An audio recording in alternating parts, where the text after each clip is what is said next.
mucaa bal'inaa saarkaa ta'uu kootiif waaqayyoon guddaan galateeffadha.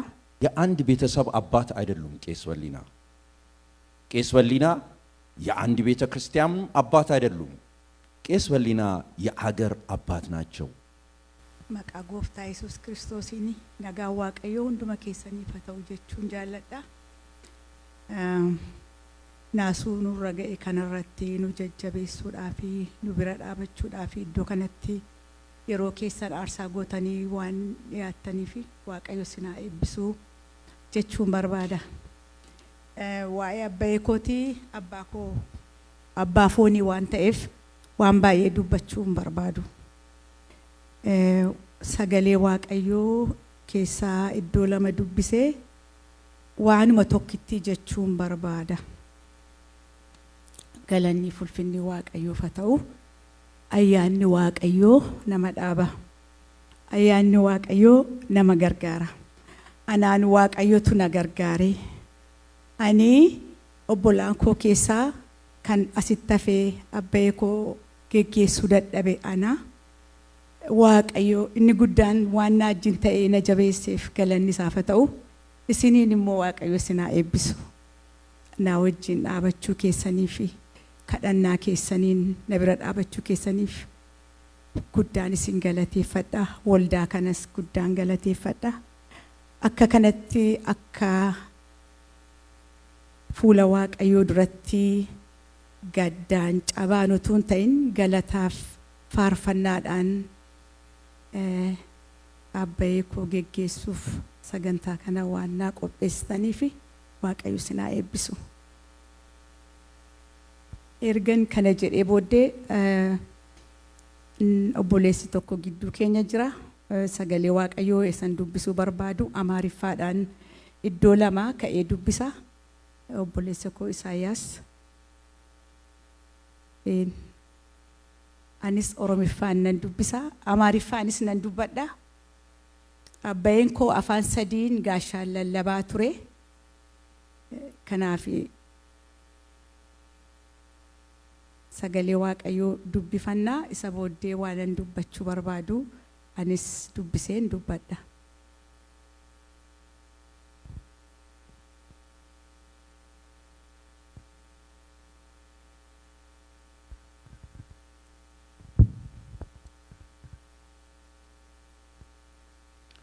የጌታ ሰላም ጸጋ ይብዛላችሁ። ቅዱሳን እንዴት አመሻችሁ?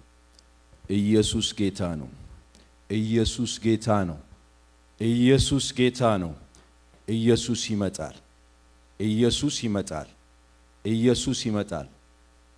ቄስ በሊና ትዝ የሚሉኝ ኢትዮጵያ ያለው ልደታ መካነ ኢየሱስ ኮንፈረንስ ተዘጋጅቶ ነበር። በዛ ኮንፈረንስ ላይ አንድ ትንቢት አመጡ። ትንቢቱ ምን ነበረ? እናንተ ጴንጤዎች ተጠንቀቁ፣ በኦርቶዶክስና በካቶሊክ ላይ መንፈሴን አወርድና አስደንቃችኋለሁ የሚል ነበርና ሁሌ ይህ ነገር በአእምሮዬ ላይ ይመጣል። ከዛ አልፎ ደግሞ እዚህ ሀገር ስንመጣ እኔ ለሀገሩ አዲስ ነኝ እና ትምህርት ቤት ገባውና ከዛ ገንዘብ ክፈል ሲሉኝ የጠየቁት ገንዘብ ብዙ ስለነበረ ብድር ውሰድ አሉኝ። አሬ ብድር አልወስድም ብዬ ወደ ቤት ተመለስኩ። ከዛ አገኘዋቸውና እንዴት ነው ምን ነው የሚሉኝ? ጸልዩልኝ፣ ብድር ውሰድ አሉኝ። እኔ ደግሞ ብድር አልወድም ስላቸው ኖ ኢሳያስ ብድር አትፍራ፣ ብድር መፍራት የለብህም፣ ትምህርትን ጠንክረ ተማር እንጂ፣ ግን አሁን እንጸልያለን አሉና አብረን ጸለይን። ከዛ ጧት ሲሄድ ወደ ትምህርት ቤት ቴክስት ኢሜል መጣልኝና እፈልግሃለሁ አለችኝ ካውንስለሯ። ምንድነው ስላት ፉል ስኮላርሺፕ አግኝተሃል፣ አሁን ብድር መውሰድ አያስፈልግህም አለችኝ። እኚህ የአንድ ቤተሰብ አባት አይደሉም ቄስ በሊና። ቄስ በሊና የአንድ ቤተ ክርስቲያን አባት አይደሉም። ቄስ በሊና የአገር አባት ናቸው። የአገር አባት ናቸው። እግዚአብሔር ይባርካችሁ። የእግዚአብሔርን ቃል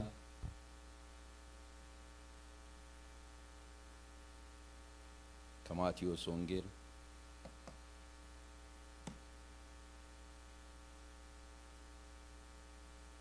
ማቴዎስ ወንጌል ምዕራፍ 10 ከቁጥር 8 ጀምሮ በጌታ በኢየሱስ ስም አነባለሁ። በሽተኞችን ፈውሱ፣ ሙታንንም አስነሱ፣ ለምጻሞችንም አንጹ፣ አጋንንትንም አስወጡ። በነፃ የተቀበላችሁትን በነፃ ስጡ።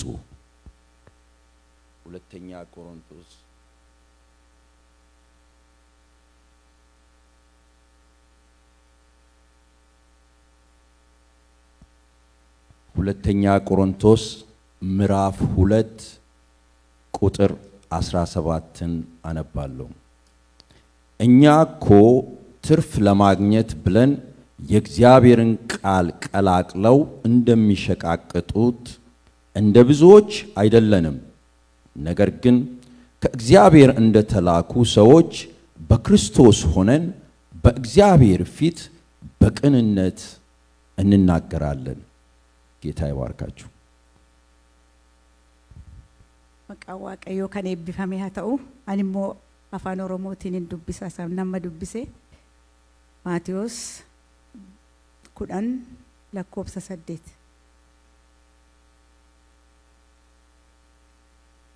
Warra dhukkubsatoo fayyisaa, warra du'an kaasaa,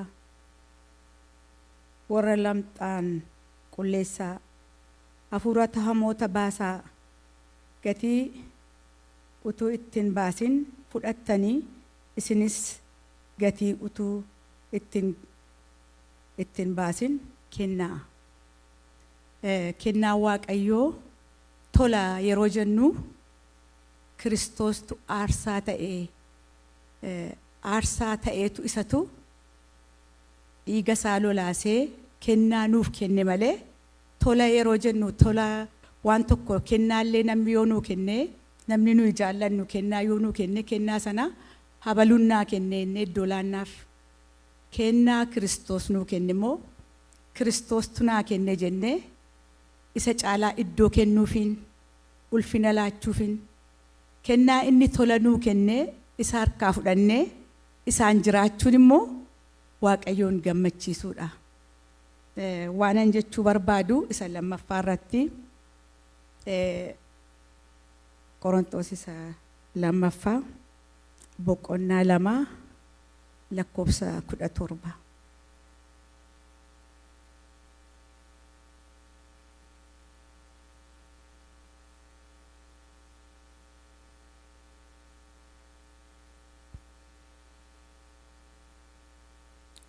Nuyi akka Waaqayyo biraa ergamnetti karaa Kiristoos fuula Waaqayyoo duratti garaa guddaadhaan dubbanna malee akka namoota baay'een dubbii Waaqayyoo mee harkatti gatii dhabe fakkeessan miti. Dubbiin Waaqayyoo gati qabeessa, gati jabeessa. Dubbii Waaqayyoo ergaan dubbii Waaqayyoo gati jabeessa. Kuni isa nama dhaabu, kuni isa nama fayyisu, kuni isa nama geggeessu. Kana keessa wanta baay'eetu jira. Wanta jechuu barbaadu waa'ee abbayee kooti bara kana raajii abbayeen koo raajummaan isaa raajii dhugaa isa Waaqayyoo irraa dhaga'e ija jabinaan isa dubbatu akka obbolaa kootii toora gashee dubbachuu yoon dhiise raajii dhugaa.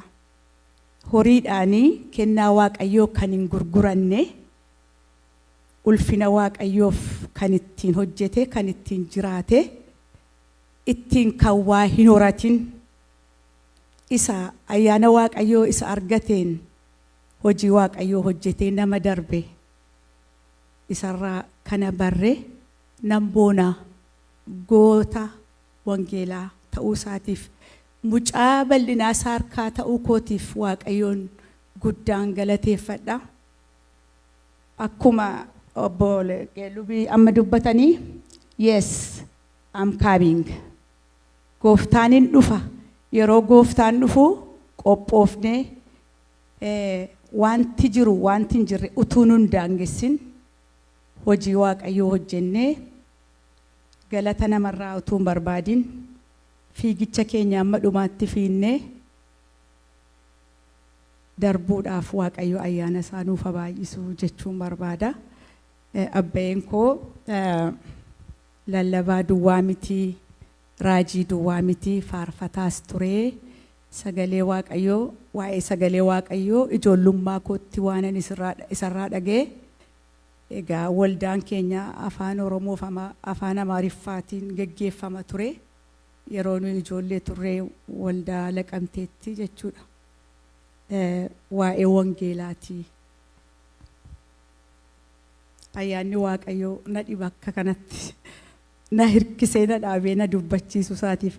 Kanaaf dubbii Waaqayyoo ganamas galgalas guyyaas haalli tun hin daangessin nyaachuu akka dandeenyu, isaan jiraachuu akka dandeenyu Waaqayyo nu na gargaaru. Sagaleen koo ta'uu dhiisuu hin danda'a. Naniika macaafa qulqulluu, macaafa guddaa nuuf dubbisaa obboloonni, dubbi jireenyaati. Hin geeddaramuu, hin darbuu, kennaa guddaadha. Dubbii guddaa, dubbii Waaqayyoo jireenyaaf kan qaxxaa hiikuun sanatti ulfaachuu danda'a. Sagaleen Waaqayyoo gammachuu keenya, macaafi qulqulluun keenya hundee gammachuu keenya jedha. Xinnoo ishee afaan koo na gogee faarfadhu.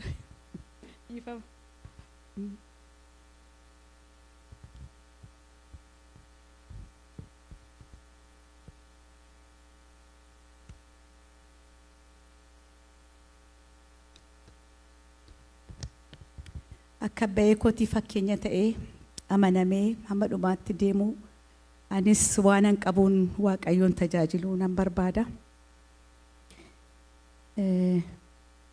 Faarfannaan kun gabaabduudha. Yeroo nuyi ijoollee turre sammuu koo keessatti hafee abbeen koo yeroo faarfatu akkuma uddeen amma dubbattee gitaaraa qabatee faarfata. Abbeen koo biyya lafaarra deemaa, yeroo baay'ee deemaa fiigaa wangeela baatee, garuu maatiidhaaf yeroo kennaa, yeroo nuu kennu waaqeffannaa worshippii guddaa qabna mana keenya keessatti. Gitaara qabnaa, dibbee qabnaa, ulullee qabnaa. Hundumtu tokko qabannee Waaqayyoon ol qabna yeroo hundumaa. Galanni fulfinni Waaqayyoof haa ta'u. መጽሐፍ ቅዱሳችን መጽሐፍ ቅዱሳችን መጽሐፍ ቅዱሳችን ዋናው መጽሐፍ ለኛ አንብቡት ወገኖች የሕይወት ቃል ነውና አይለወጥም አያልፍም ታላቅ ስጦታ ነው። መጽሐፍ ቅዱሳችን መጽሐፍ ቅዱሳችን መጽሐፍ ቅዱሳችን ዋናው መጽሐፍ ለኛ ታላቁ የአምላክ ቃል የሕይወት ዋስትናችን የእግዚአብሔር ቃል ደስታችን መጽሐፍ ቅዱሳችን መጽሐፍ ቅዱሳችን መጽሐፍ ቅዱሳችን መጽሐፍ ቅዱሳችን ዋናው መጽሐፍ ለኛ ገለኒ ፉልፊኒ Waaqayyoof haa ta'u.